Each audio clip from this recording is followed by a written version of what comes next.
สบายดีทุกคนเหมือนให้จิพามารีวิวฟอร์ด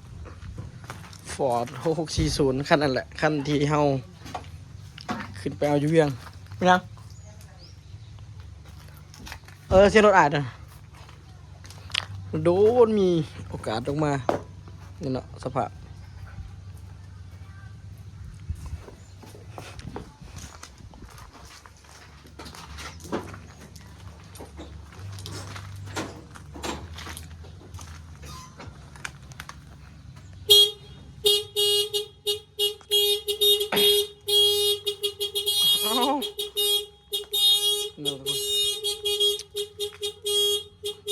รถเช็ครถใช้งานตลอดปกติแต่บริเหตุยังงาม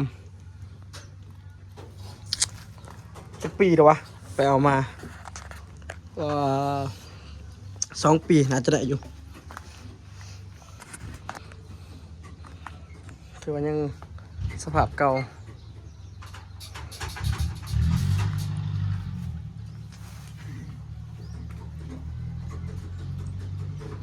โอ้มาเลยเขามาทรงดินเนาะมันโดนมีโอกาสกองมันโดนมีโอกาสลงมาเท่านึงพามาดูยางยังใหม่ๆเลยนั่นนะ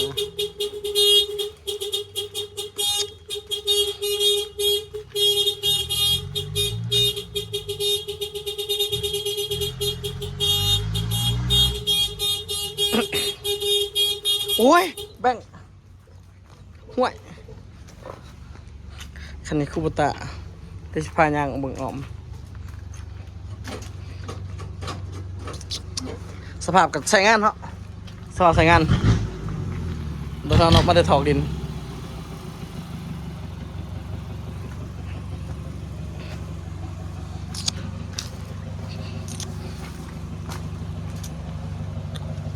สภาพเดิมๆเจ้าของมันใส่เวียงเป็นลายคันเห็ดง่างกับบ่ได้คันนี้คูบุตะ9540คันนี้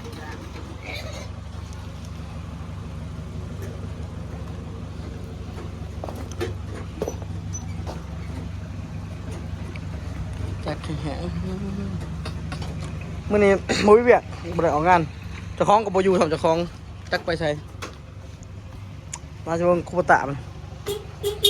โอ้ยเฮ็ดหนาไร9540เนาะแบ่ง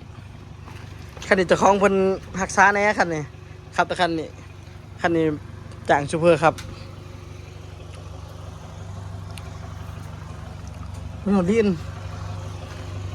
คันนี้มันถือหักษาดีคันนี้มันก็เลยซีมงามนะคันนี้บ่ได้หักษาไปได้คันนี้น่าจะ60,000เลยฮะ60,00060,000รถเดินไปโอ้โหข้างหลังจะผ่าข้างหลังไปยังยกไปหาบักเฉิดหมูแล้วกับหมูแล้วเฮ้ยจะมาส่งก่อนไหม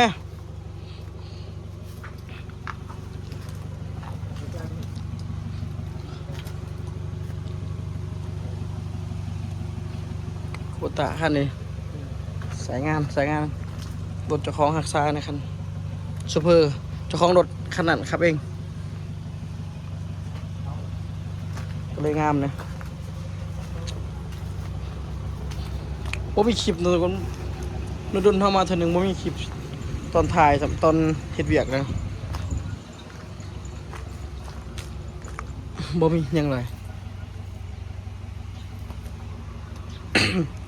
คันนี้เป็นจ่างซูเปอร์ครับขนาดนะเจ้าของขับเองเบิ่งพอน่ะปีนที่จริงโน้ตเฮ็ดบ่ล่ะบ่มีคลิปตอนเฮ็ดเวียกฮะบ่ว่า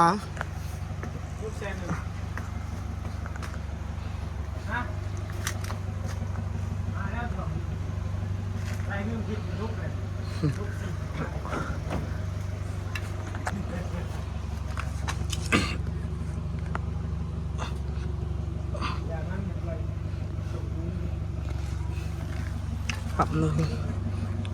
นี่แหละตัวนี้แหละบ่มียังถ่ายให้เบิ่ง รถเจ้าของบ่อยู่เขาเจ้าของอยู่ติดจักรให้เบิ่งอยู่เจ้าของมันหนีไปก่อนบ๊ายบายพบกันคลิปหน้าเดี๋ยวมีโอกาสจะมาถ่ายเบิ่งเนาะแบ่ง